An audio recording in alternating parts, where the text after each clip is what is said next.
Assalamualaikum warahmatullahi wabarakatuh. Alhamdulillah wassalatu wassalamu ala Rasulillah amma ba'dah. Teman-temanku yang dimuliakan Allah Subhanahu wa taala dimanapun kalian berada, selalu senantiasa mendukung channel ini untuk selalu bermanfaat kepada yang lain.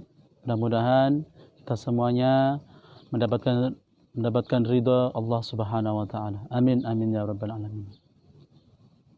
Teman-temanku yang dimuliakan Allah Subhanahu wa taala, di penghujung Ramadan ini sedikit kita merenungkan atas hidup dan kehidupan kita. Karena kita bukan sendiri, kita hidup bersama keluarga yang isinya adalah orang-orang terdekat kita, ada lagi anak, ada lagi istri, dan lebih-lebih kita memiliki kedua orang tua. Maka teman-temanku yang dimuliakan Allah Subhanahu wa taala, maka di sesi akhir Ramadan ini Al-Fakir ingin sedikit berbagi, dan tentunya ini menjadi renungan bagi kita semuanya. Ada doa malaikat Jibril yang pernah diaminkan oleh Rasulullah baginda Nabi Muhammad SAW. Yang pada intinya, saudara-saudaraku yang dimuliakan Allah Subhanahu wa taala,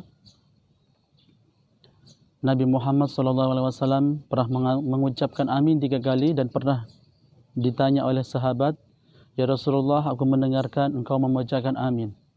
Maka Nabi Muhammad SAW menjelaskan bahwa Jibril datang kepadaku dan mengatakan, celakalah orang-orang yang ketika Ramadan berlalu tapi dia tidak mendapatkan ampunannya.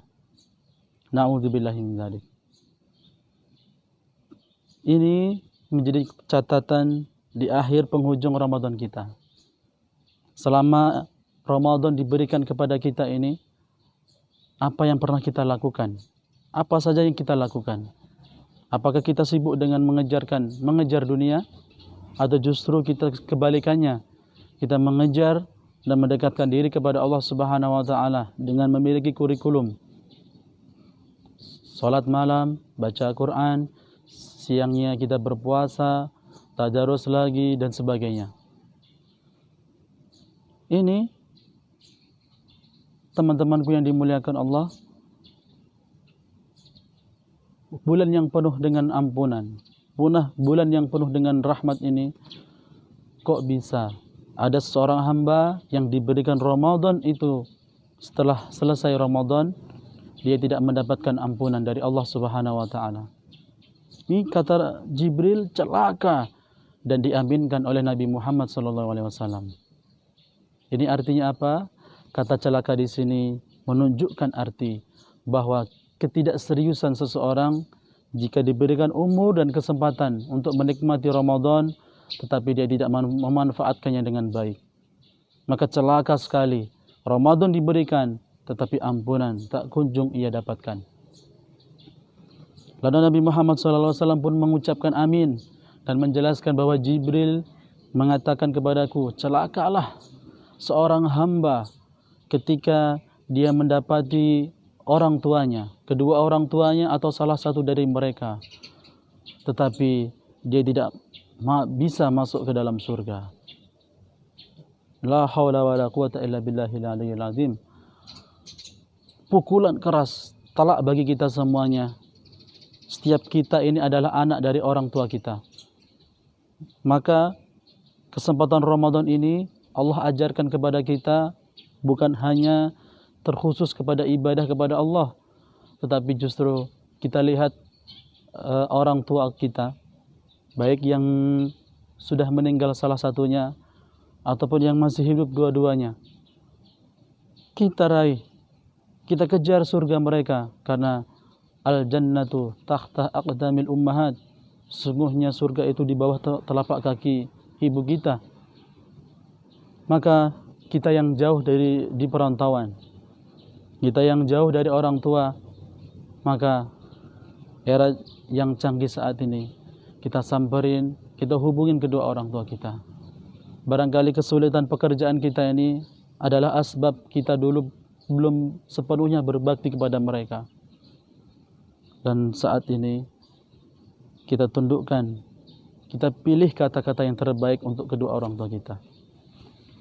Jika kita tidak bisa pulang, maka minimal ada doa dan ada ucapan untayan kata untuk mereka. Mudah-mudahan mereka selalu, orang tua kita ini selalu diberikan kemudahan oleh Allah.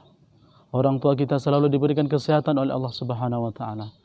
Sehingga doa-doa untuk mereka di tengah sujud kita, di tengah malam kita berdoa untuk mereka, mudah-mudahan menjadikan asbab kita menjadi anak yang saleh dan menjadi terbukanya pintu surga. Amin amin ya rabb. Amin yang ketiga dari baginda Nabi Muhammad SAW menjelaskan bahwa Jibril juga mengatakan kepadaku, celakalah wahai Muhammad kepada hamba-hamba Allah yang telah disebutkan namamu di depannya, tetapi dia tidak mau bersolawat. Na'udzubillahi min dzalik. Baginda Nabi Muhammad SAW adalah Rasul dan panutan kita. Ketika disebut namanya, maka ada ulama mengatakan wajib hukumnya. Namun wajibnya ini merupakan wajib kifayah. Ada yang mengatakan itu adalah wajib ain. Tetapi lebih daripada itu, saudara-saudaraku yang dimuliakan Allah Subhanahu wa taala, bahwa ketika nama Nabi Muhammad SAW disebut di depan kita, maka segeralah sambut untuk bersolawat kepadanya. Allahumma sholli ala Muhammad wa ala ali Muhammad. Maka tidak ada yang penting di dunia ini ketika Nabi Muhammad SAW disebutkan namanya di depan kita, tapi apalah daya kalau kita tidak sambut solawatnya. Maka sepelit-pelit orang di dunia ini bukan orang yang pelit tentang harta, tetapi orang yang pelit di dunia ini adalah ketika nama Nabi Muhammad SAW disebut, tetapi dia tidak mau menjawab solawatnya. Na'udzubillahi min dzalik. Ayo teman-temanku yang dimuliakan Allah Subhanahu wa taala, di penghujung Ramadan ya, akhirnya mengingatkan kepada saya pribadi dan kepada semuanya, ayo kita evaluasi Ramadan kita ini dengan meminta ampun kepada Allah Subhanahu wa taala. Yang Ramadan tinggal berapa hari lagi ini? Kita evaluasi lagi keluarga kita, orang-orang yang pernah kita sayangi dan orang-orang yang menyayangi kita, dan kita evaluasi lagi banyaknya salawat cinta kita kepada Nabi Muhammad SAW. Maka itu yang menjadi dasar kita setelah selesai Ramadan, kita akan meraih kemenangan menuju ke Idul Fitri. Amin amin ya rabbal alamin. Sekian, assalamualaikum warahmatullahi wabarakatuh.